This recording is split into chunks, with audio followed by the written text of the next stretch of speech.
Okay everyone, welcome back to the channel and welcome back to another video on Gran Turismo 7. I'm back with a different type of video today. Today we're going to be talking about defending under pressure. So this was taken from a daily race that we did on live stream. So if you do want to watch more races like this, simply subscribe to the channel, hit that notification bell and you won't miss any of these races in the future. But yeah, I wanted to get this video out because I think it's something that some people struggle with, and it's defending when under pressure. So we're going to run through this race. We're going to go through the early stages very quickly just to show you how we ended up in the position of being quite under pressure with the tyres. And then we're going to talk you through how to defend them, why we do certain things, and where to place the car to give yourself the maximum chance of holding that position when you're under pressure. So let's start this race, starting from P3. I'm in the Megane Trophy. A lot of other people are in the G70. Now, this was early in the week when our pace was probably not at optimal level and our consistency was pretty poor as well, but yeah, we still had reasonable pace at this point of the week. And you can see there we're going to try and hang on to the G70 early in the race, because the G70 at the start of the race was always going to be a little bit quicker. It's a little bit faster, it's got a little bit more power, and obviously with the four-wheel drive, incredible traction off the corners, but them tyres will wear on that car versus the Megane Trophy. Now, when it comes to strategy in this race, I wasn't sure if I was going to change tyres or if we weren't going to change tyres. It all depended on how the race was progressing towards that pit stop phase. And that is one of the benefits of the Megane Trophy. It gives you the option to do the no tyre change or change tyres whenever you want in the race. So it does give you that advantage over the G70, which has to change tyres really. You can make it to the end with the G70, but you'll be lacking pace massively as we move on to the end of lap 3 here. You can see we're actually on a reasonable lap at the point. We did 29.3 on the first lap there, and we're now on a pretty decent lap following behind P2 there, picking up an ever so slight slipstream behind them. We're around 8 tenths, 9 tenths back, so we are benefiting a little bit, probably gaining a tenth or so, but not a massive amount. And we can see as we go over the line, we do a pretty solid lap. P2 actually does a 28.9, which is a very good lap, and we do a 29.0, which again is a pretty solid lap in the Megane at the early phase of this race. But at the moment it's okay, they're not pulling away too much.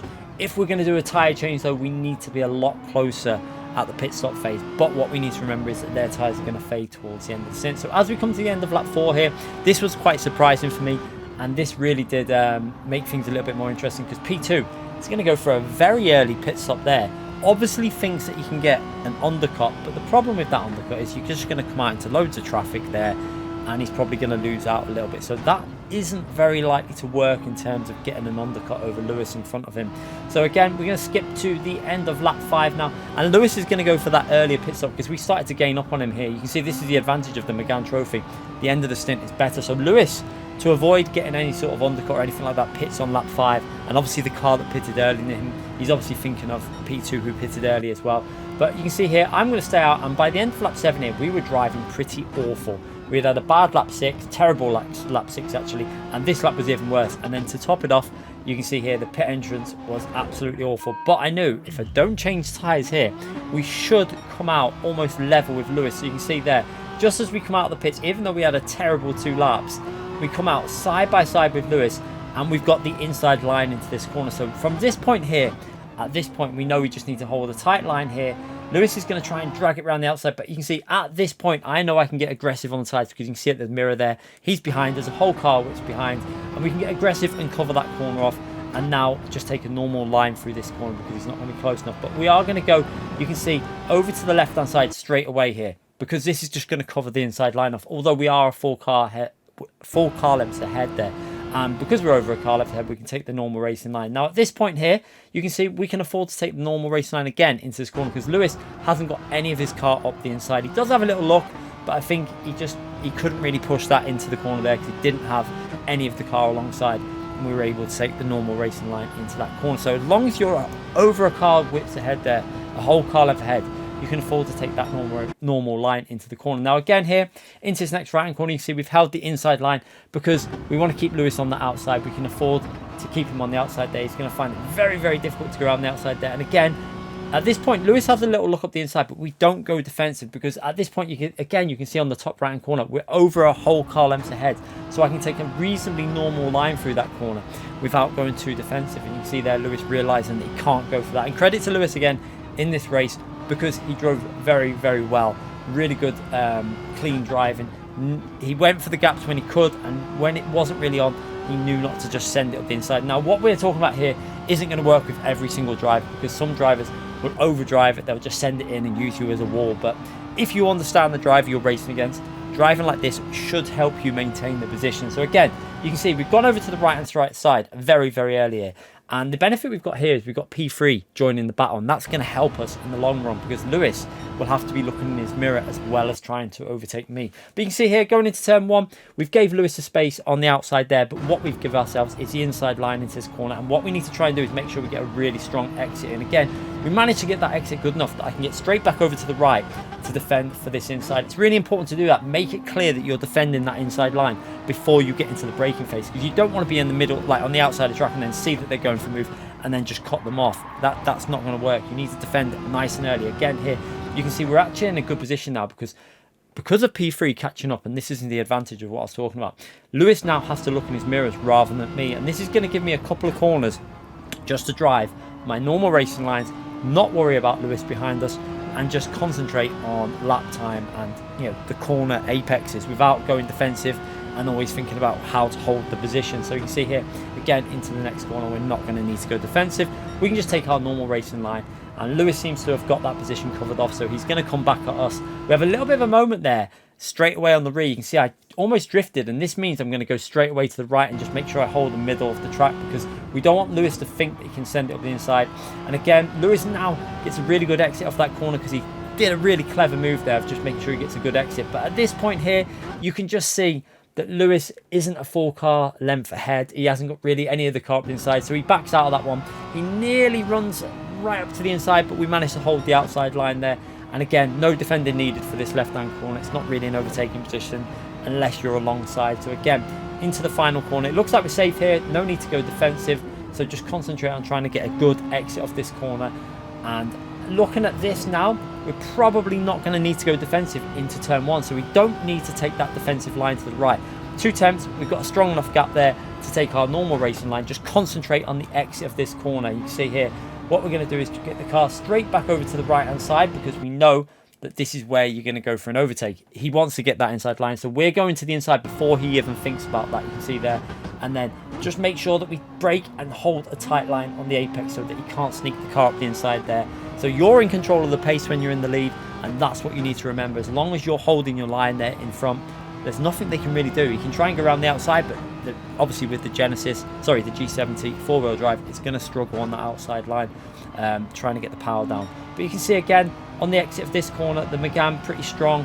We're able to get the car over to the left, but we are probably going to have to go defensive again. You can see he's picking up the slipstream, so to make sure, I'm going to get the car over to the right side and make sure he has to go around the outside, forcing him to the outside. You can see again, top right hand corner, we're leaving him space on the outside, but we've got the inside line. And this here, you can see there, Lewis turns in a little bit too early there. I think you can see we left him plenty of space. He turned a little bit too early. He actually reduced my speed on the exit there, because it nearly drifted my car, and now he's got that outside line. But we've got the inside line, so we can just hit that curb, get on the throttle nice and early, and you can see at this point he's not in a position to go for a move into this corner. He's actually got a car right behind him again, P3 right behind him, putting him under pressure, and that's good for me again into this corner. No need to go defensive because he's not close enough. Only go defensive when you need to. That is one important thing to remember when you're trying to defend under pressure like this. Again, this corner, you can see Lewis is going to have a little look there. No, he doesn't go for the look this time. He knows that he's not really close enough, and we don't need to go defensive. But again, we're going to go straight to that right hand side of the track here, because we do not want to give this inside line up into turn 1, because the inside line is really important for this corner. Again, giving him enough space into the corner. You can see in the top right, making sure that he's got the space to take the corner, but we've also got enough angle to try and get a good exit from the corner. You can see we're onto the final lap now, and as we put the power down here, we go to go defensive, but we can see that Lewis has got enough of the car down the right, so we have to give up that right hand side. And you can see what I'm going to do from here is go a little bit deeper. We're going to deliberately go deep, give him the inside there, and then get on the throttle aggressively. And we know the Megane's got really good exit with them tyres still in good condition. And we've actually managed to hold the inside for the next corner. So sacrificing the inside for the previous corner to get the inside into this next left-hand corner. You can see again, carrying good speed through the corner. And now he's under pressure from the other G70 behind him. And this is perfect for me because he can't really ascend it there with the car right up behind him. And now we've got a nice run on this exit. He's going to probably pick up the slipstream on this straight. Will he be close enough to go for a move? We're going to go to the right hand side just in case, but looking at this, he's not really going to be close enough as we go into this next fast right hand corner, so we can just take our normal line. He has a little look, a fake move there, very clever by Lewis, trying to trick me into a defensive move that we didn't need to do, but we're not going to fall for it again. He does the same thing there, but we hold our line because we know we don't need to go defensive. We've got that gap. If we go defensive, we're just going to compromise our exit, so we don't do that. We hold the normal racing line, and again now into this next right corner. This is going to be one of the last opportunities he's got to go for a move, so we hold the defensive line into there, and now into this next left hand corner. He can't really do anything there, so we just try and get a good exit from this corner, and you can see there we actually get a nice run off of there, and he's what 1/10 behind us there, and he has a little look up the inside again, trying to trick us into a defensive move, but I'm not going to fall for that. We're just going to take our normal line, get the car back over to the right hand side of the track, and we've managed to hold on and take the P1 without changing tyres versus Lewis with fresh tyres there. That was brilliant driving from Lewis as well. Have to give credit to Lewis for how he drove there. Not overly aggressive. You are going to come across drivers that are probably just going to push you out the way, but that's not on you. If you drive sensible and take the right lines, you can hold on to these positions at the front and just create. It's all about positioning of the car and making sure you're concentrating on the next corner as well as the corner you're on, because you need to focus on the corner that's coming up rather than just defending the corner that you're on. So hopefully this video can be of some benefit to try and help you in understanding how we managed to hold on to the win in that race. Yeah, and hopefully you can put some of that into your races as well. But yeah, remember to hit that like button, subscribe to the channel, and I'll be back with more videos like this in the future. Thanks again for watching, everyone.